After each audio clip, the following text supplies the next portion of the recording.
මදුෂි කියන එක ඇහෙනවද?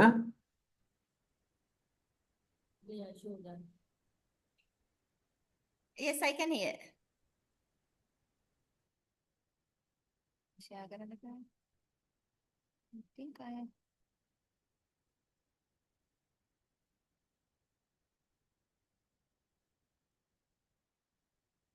Hello, can you see my slides? Good afternoon, everybody.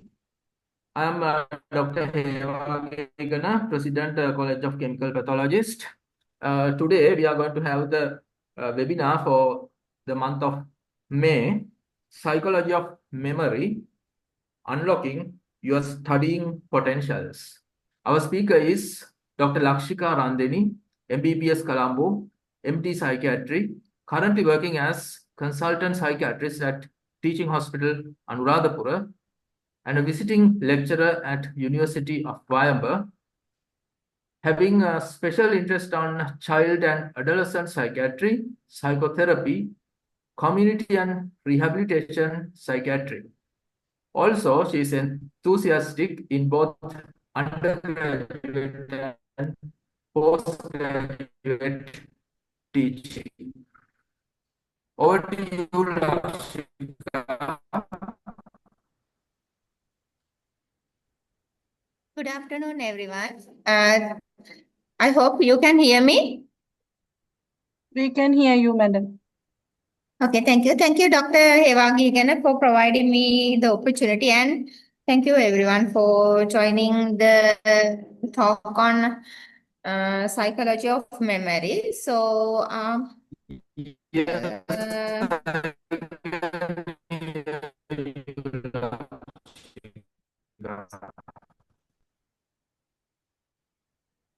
so shall we start? Yes, madam, we can start now. Yeah. Thank you. So during the talk, I will Yes, be we can start, Lakshika. Yeah. Can you see the slides? Yes, madam, we can see. Yeah. So the outline would be I will briefly talk about psychology of memory and problems related to memory impairment or enhancement and how to improve memory. So I hope you guys are doing postgraduate training in any stage of the training of chemical pathology. So we will be more talking about how to improve our memory because So what do we understand by memory is that memory is a process. It's not just a single thing. So it's a complex combination of complex events which we can describe as encoding, storing, then retrieving information which enables us to remember and recall past experiences and appropriate knowledge. So it's very important for human cognition, shaping who we are and with whom and how we interact with the world. So there are different psychological theories which has been described, but the basis of of the theories is that we identify memory in three stages. So it's not a single event. So there are we divided into sensory memory, short-term memory, and long-term memory. So in each of the memory component arm will be having specific event and specific stars. So and all these stars are also mediated by three stages. Like the information should be encoded, then they should be stored, and the way how we retrieve the information. So if there's any problem or disruption in these three stages or in these three memory stories, so there will be a problematic memory. So that means we are getting forgetfulness. So which we our one of the main very common complaints, especially in exams. So Atkinson and Shiffen theory is the most common and famous theory. I think you must have heard some of these things in your undergraduate curriculum. So we know we have memory in three parts: sensory memory, short-term memory, and long-term memory. In the long-term memory also, we divided into implicit and explicit memory, which I will discuss later. So what is sensory memory? So as the name suggests, the sensory memory is like how we process, get the sensory information and then input from the environment, and they will be registered into haptic or echoic or iconic. So that's either is they are registered, and that means encoded and restored in visual memory, like visual components, like pictures, graphs, or audio method. So that's how the sensory registrations happens. So actually, the sensory memory is a very short lasting because it gives us very large number of information. But do we remember all these things we see? No, no. So we only will be remember only a small part of what we, very short part of what we have, sorry, what we have what we got from the sensory, like our environment. So sensory output. So that part will be taken, important things or what we have paid more attention will be passed to the short-term memory. So in the short-term memory also, the way things are remembered and stored, like the stored and retrieved will be divided by, will be managed by two important systems. One is Visual Spatial Sketchpad and the auditory loop. So, you must have heard short-term memory and working memory. So the words look similar, but we sometimes, most of the time, we take short-term memory is as working memory, but there's a slight difference because short-term memory is the ability to maintain information temporarily over a period of seconds.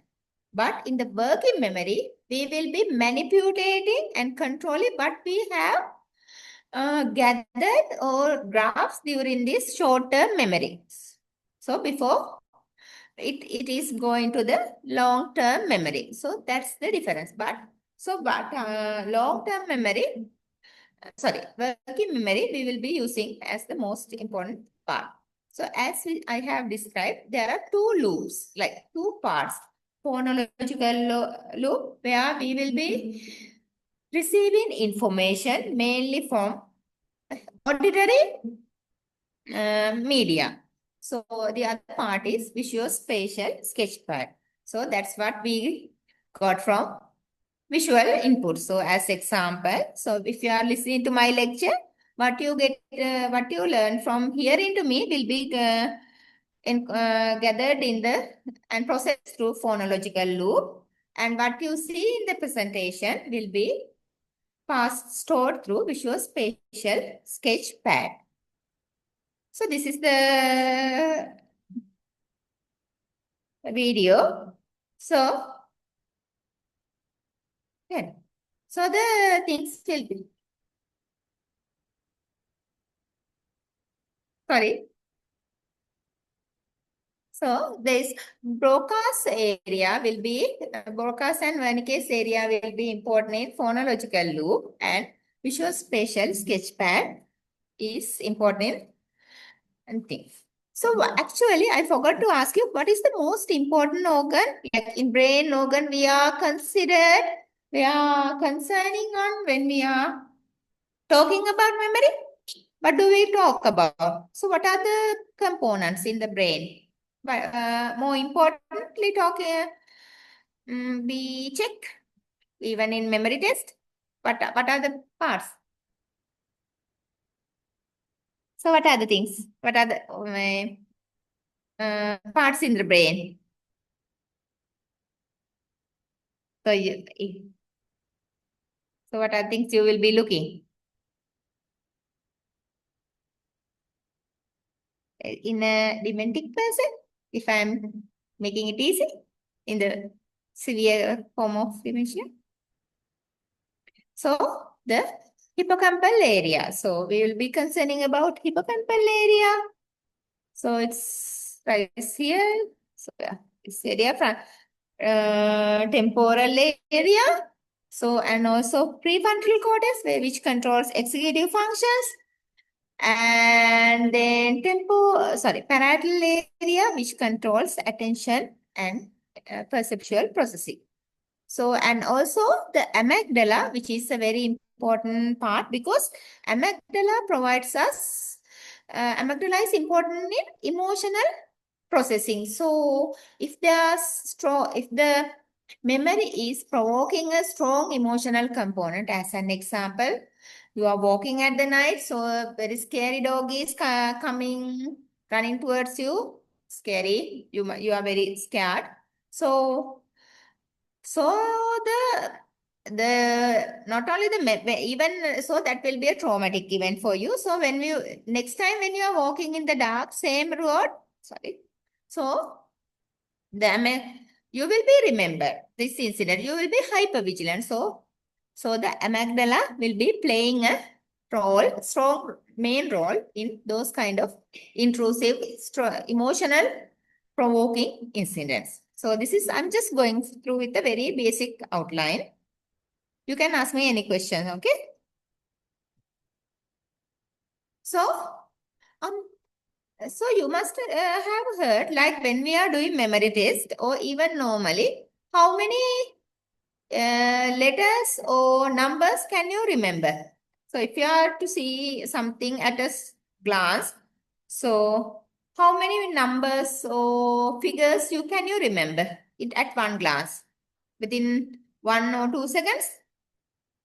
1, 5, 6. What's the number? Just a guess. So the number would be plus or minus 7. So you will be only the working memory will be only able to grasp figures between 5 to 9. So you will be able, can you remember number plate of a vehicle? Yes, we will be able to remember number plate. Okay. So another important thing is chunking. So to enhance the memory, that's why sometimes you must have seen we are asked to, like, sometimes if you look into some major rule graphs or things, but there won't be much. You will be like the messages displaced in somewhere. So the message will be containing only 7, like very short numbers of 5 to 9 words. So chunking is another way to improve memory, so which I will talk later. So that's how forgetting happens. How can the forgetting happen? Forgetting happens, it can happen from the memory, in the working memory. So the information can be delayed.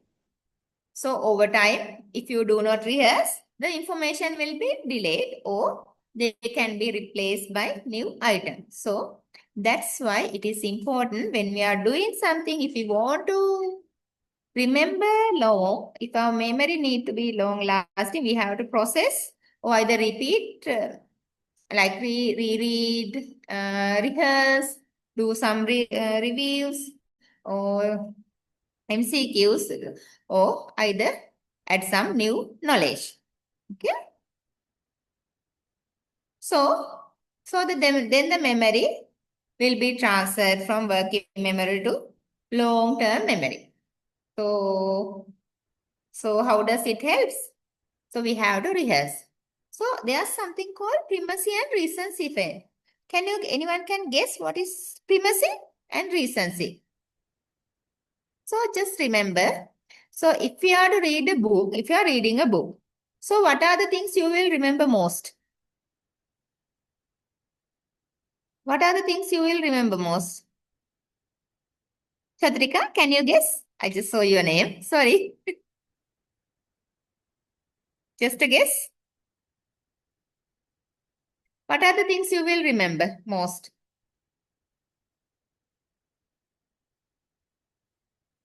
Picture. Pardon? Something with Picture. yes, with pictures. Very good.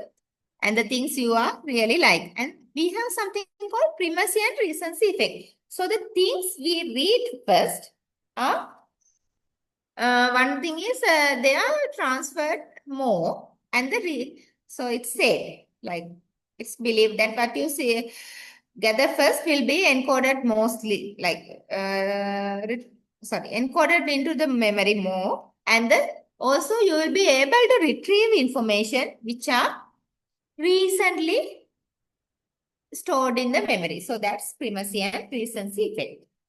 So it's not very important now, but sometimes, especially recency effect, we can see. So long-term memory. So that's what we use. So that's most crucial for our day-to-day life, activities, and for exams, and even driving, eating, drinking, everything will be mediated by long-term memory, which is mainly situated in the hippocampal area. So it has a very unlimited capacity, long-lasting, but if we do not retrieve, like if we do not rehearse, it won't come out. So the same process will be applied, like the information will be encoded, storage, and retrieved accordingly. You must have sometimes some memories are there, like lot of memories will be there, but depending on how you store. But because like sometimes the memory will be there, but if you associated with the memory with something else, like a picture or incident or emotional provoking thing, so it will be easy to retrieve. So as I had told you earlier, in the long-term memory, we divided into two components. So implicit memory, which we call non-declarative memory, and explicit memory, which is declarative. So implicit memory is the one which is important for us to do things in unconsciously. Like when you are driving, like if you are not in the first time, but you are driving habitually. So how you put the brakes, how you take the clutch, how you manage the speed, give the accelerator. So all this information will be there and controlled by the implicit memory. Whereas in explicit memory, it's the one which helps for MCQs, daily events, how to give a presentation, all the facts. So in the implicit memory also, as I have mentioned, the procedural memories are the ones which are important for procedures, and there are sometimes information comes with associations, which I have told you. And there are some memories which are non-associated, like you have learned something about, so you are learning, like, so you are going, as example, you are driving through the red in a crossing. So there's a red light. But there's not much traffic. So one day accidentally you drive in the red light. So nothing happens, no policeman, no penalty. So second time also you go. So that's okay. Third time, yeah, no problem. So then that becomes a normal thing for you. So that's non-associated. Even this is not good. I just give this is as a very easy example. So the new learning. So red lights are you will be learning that this particular red line is not a problematic red line. Okay. So explicit memory, that means declarative memory also. There are informations like personal information which will be stored in episodic manner, and semantic memory, which are important facts like theory, practical. So we call it semantic memory. So this is just theory. So we will talk about what are the types of memory problems. So the memory problems can be there for long term and short term. Like permanent brain damage, like in dementia, the memory problems will be short, long-term and traumatic brain injury and coma, so the brain damage will be short-term. But in short-term memory problems, we can see in dementia and alcohol blackouts, dissociation. So in those things. What is anterograde amnesia? So anterograde amnesia is especially we see anterograde and retrograde amnesia in people met with road traffic accidents. So anterograde amnesia is that you won't be able to remember what has happened before the event. After the event. But in retrograde amnesia, you won't be able to remember what has happened before the event. So to describe the prognosis of amnesia, sometimes this we use. So retrograde amnesia indicates worse prognosis. Like there's a prolonged post-retrograde amnesia. There's a more chance of developing long-term memory problem. So post-traumatic amnesia can be short-lasting, but with time, if there's no significant brain damage, so this still can. Transient global amnesia is also very short, and you must be hearing dissociative amnesia. There are people in a severe trauma, if they are having any severe problem, like personal problems or any significant events, so they lose their identity. So you might meet him in sometimes. Sometimes we may meet them. They totally forgot what they are, who they are, where were they. Or sometimes during this period, it can be long lasting also in history. Some people we met in years, so during that period, they might have taken different identities, but when come to normal phase, they won't remember what has happened. So progressive memory loss is where what we see in commonly in dementia and with the old age. So we will talk about what interferes with memory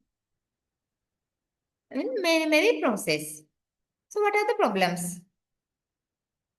So neurodevelopmental disorders. So there are genetic causes, especially which can lead to syndromic children. So intellectual disability and even attention deficit hyperactivity.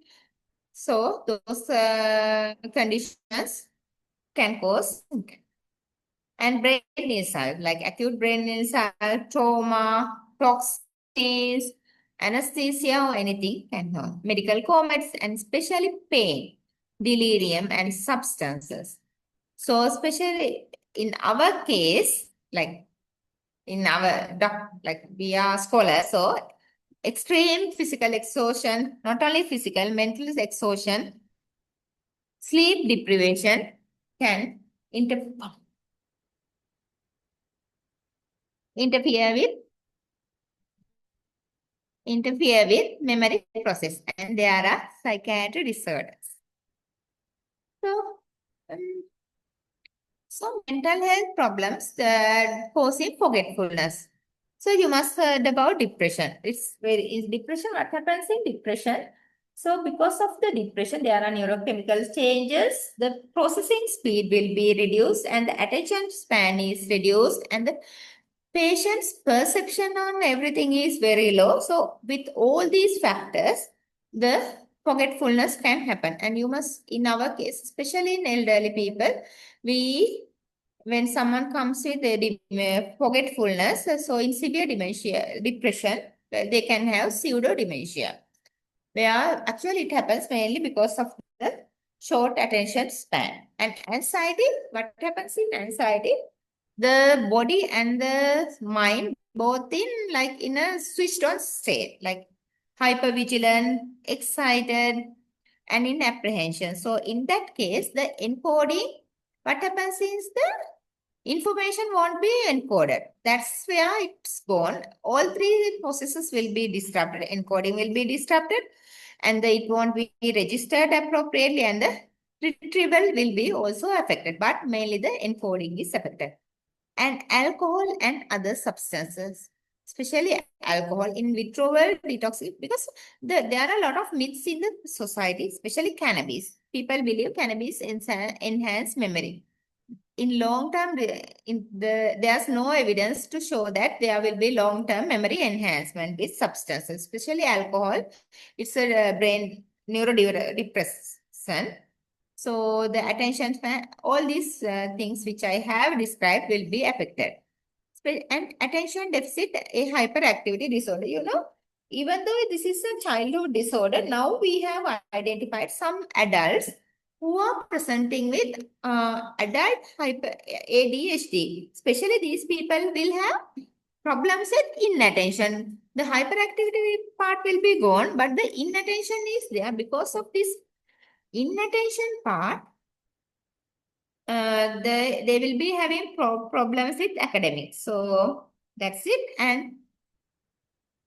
And the other chronic mental illnesses like schizophrenia. So there will be inherent brain degeneration and attention span lowering, so which affect forgetfulness. So, we have talked about, I have touched about impairment in memory. So what about if we have intrusive memories, lot of memories, having able to recall things too much, is it good? Is it good? You will be able, at what stage, in what occasions can it be a problem? Kavindya, can you guess?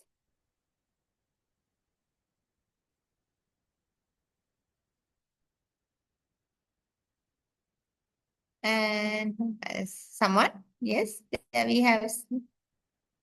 Yoshita, can you guess? It's okay. Can you guess? Nesali? Yes. When someone remembers unnecessary things that can hamper their peacefulness of their mind, so that can be troublesome. Yes, that's good. Yes, so post-traumatic stress disorder, so that we have seen very unpleasant events which are associated with noise, like with the amygdala input, excessive amygdala activation, like in a bomb blast, victims of rape. So the intrusive memories can lead to problems. So that's where we see it. And sometimes you might say, like, some people we see, they know a lot of things. So they have problems in arranging how the memory, what they have gathered into memory. So that's also a problem. So selective attention. So what we call it, selective attention, selective with answering problems. So all those things are affected. So to improve our memory, like things, so we have to have a good all three stages, like encoding, storage, and retrieval. There are actually children who have ADHD, autism, learning difficulties, intellectual disabilities. We have specific procedures which will be usually delivered by occupational therapists. So they are trained for those things. So, but for our knowledge, how do we improve our memory for exams? What do we do? What's the most important thing? It can be differ from each other. Nadine, what is most important for you? What is most? For me, my sleep is most important. For me, the sleep. Recalling the things that What I is have it for you, Nadine? recalling Yes. Yes, good. Varuni, for you?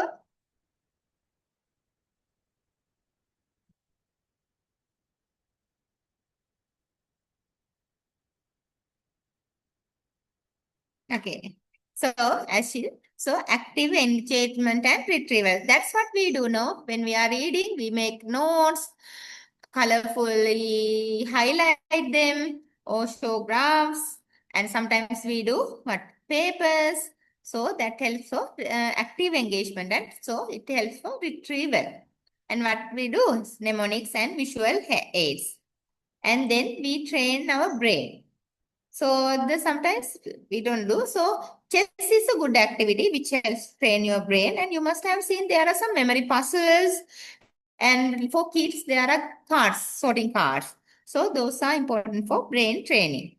And most importantly, we have to have a lifestyle modification, like eating healthy, sleeping at least 6 hours even, and so we won't be sometimes you might have seen, especially this is one of the main problem we see in school children. They are attending online classes which are going for long hours. So actually our attention, we can't keep our attention more than 45 minutes. So proper attention. So the break must be there. So over engagement with the electrical devices is also, that's a problem. And also you have to do exercises because, and all these omega-3 fish oil, omega-3 fatty acid, and there are some evidence, but the evidence are over, not sure, not very proven, like ginkgo biloba. There are a lot of memory enhancers in the supermarkets. Fish oil, and you must have seen ashwagandha. Citicoline is very expensive. So people use them, but it's not still scientifically proven very valid, but people use it. So there's no harm in using them. So, and if you have the above mentioned problems like ADHD, depression, anxiety, sleep deprivation, so please get professional help. I hope you all know, like you are colleagues, if you will be able to, because exams are very stressful. Postgraduate training is very stressful. And the working in hospital setting is very stressful, and you have to balance your family. So most of you will be married, having children. So balancing is a very difficult thing. We understand it. So all the supervisors, seniors, everyone is there to help you. And if you have any problem, please talk to someone get professional help, not the counselors, and go and talk with a psychiatrist or proper psychotherapist. So mental health issues are nothing to be worried. Okay, it's not stigmatized.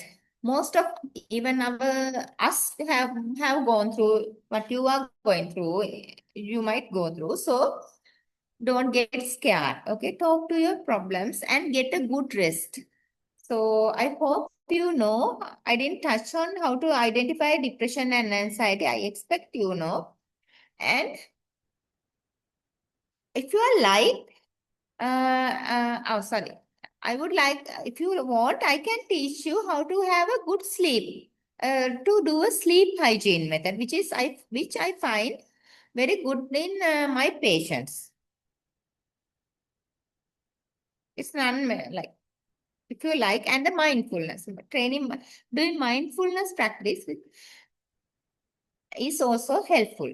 If you're happy, I can teach at the small practices when at the end of the lecture, which is about it.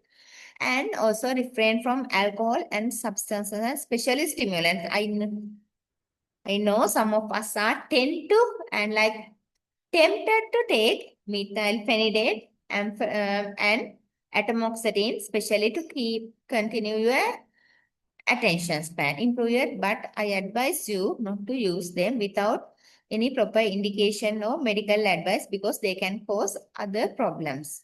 So that's the take home message. So this is a quick thing which we have to be cardiac, reduce stress. That's how you reduce anxiety, and eat healthy and limit alcohol. Any questions?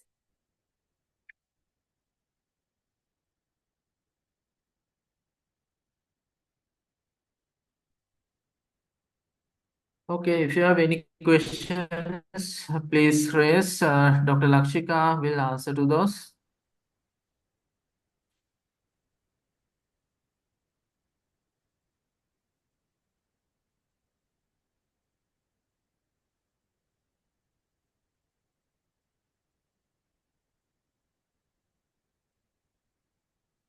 Okay, in the absence of questions, I invite Dr. Nadine Senanayake, College Secretary, to deliver the vote of thanks. Thank you, Dr. Tushar. Good afternoon, everyone. On behalf of College of Chemical Pathologists, we are deeply grateful for Dr. Lakshika Randeni, consultant psychiatrist at Teaching Hospital Anuradhapura, for accepting our invitation and taking time to share your valuable insights on psychology of memory. Your presentation was incredibly informative and engaging, and we truly appreciate your contribution. And also, I want to express my sincere gratitude for the attendees for joining this event and make this event a successful. Thank you very much. Thank you, everyone. Thank you, everyone. Have a nice afternoon. You can have the presentation with you. It's okay. I gave it to the. Thank you.